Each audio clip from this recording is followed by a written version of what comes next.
Much like The Simpsons, SpongeBob SquarePants made an impact back in the day. Again, I don't watch the newer episodes as it's gimmicky, but there are a bunch of games based on a little yellow sponge, like Revenge of the Flying Dutchman, Super Sponge, Creature from the Krusty Krab, and of course, Battle for Bikini Bottom. Most of them were very enjoyable, so can this game be enjoyable as well? Well, there's only one way to find out. Ladies and gentlemen, I bring you the game that's based off the movie, the SpongeBob SquarePants Movie Game.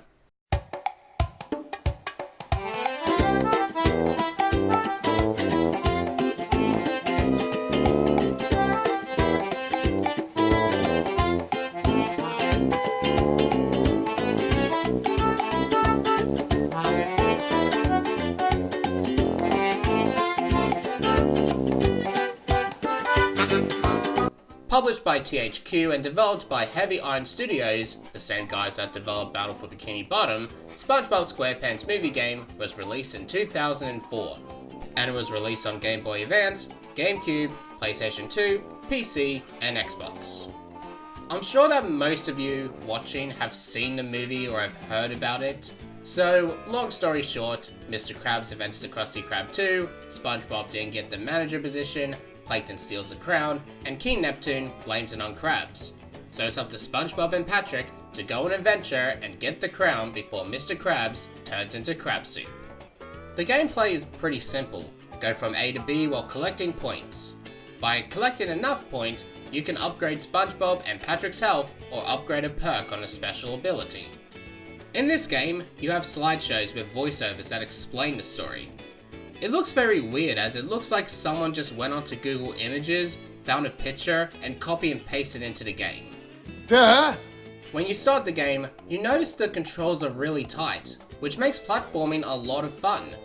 I do have to say that the level designs are good. Some of them are bland, but most of the time it looks good. My favourite level in this game would have to be Now That We're Men, just because of how dark and scary it looks. I'm sorry, SpongeBob. You don't have enough Goofy Goober tokens for me to give you the Sponge Bowl. The main collectible is the Goofy Goober tokens. By collecting enough tokens, you give them to Mindy, and you get a new ability and progress into the story. If you don't have enough, you have to backtrack into the levels you completed and find more. If you've seen my Simpsons Hit and Run review, if not, the link will be down in the description below, you will probably know that I'm not a fan of backtracking. The game just forces you to collect Goofy Goober tokens. Every level has a special task on the side. Complete it, and you get a Goofy Goober token. From Mindy. The same person who you give the tokens to. Now I ain't saying she a gold digger, but she ain't messing with no broke. Now I ain't saying she a gold digger, but she ain't messing with no broke. I will add that this game is challenging. Even though I'm an experienced gamer, this game still gives me quite a challenge. And that's a good thing. The soundtrack is nice, easy to get hooked onto, and very catchy. Just have a listen.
The soundtrack fits each level nicely.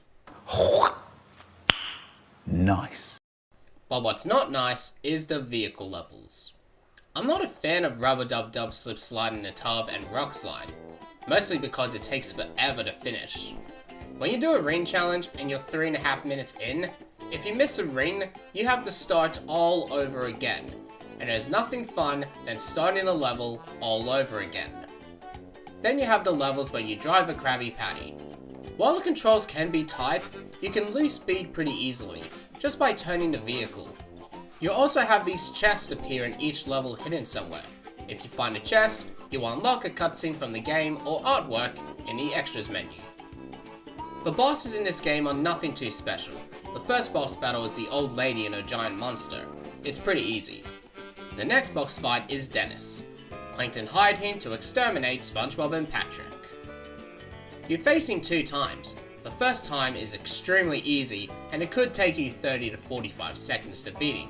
And the second time you face him, it's also easy as well. The final boss fight is King Neptune. At first, it's just a typical final boss. Nothing special. But then, you see this.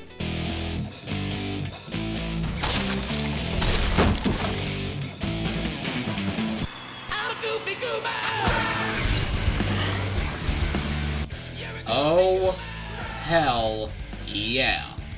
Trying to beat King Neptune while jamming to Goofy Goober Rock made this final boss enjoyable.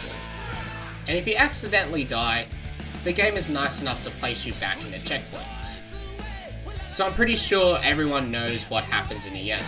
We save Mr. Krabs, we stop Plankton's plans, yada yada yada. Let's just get to the verdict.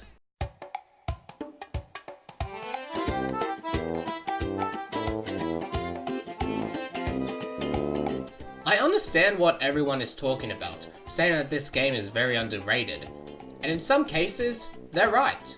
With the nice soundtrack, tight controls, and the difficult challenge it delivers. It's definitely a game you should try out, but be prepared to witness the weird cutscenes, the backtracking to collect Goofy Goober tokens, the easy boss fights, and the vehicle levels that takes forever to finish.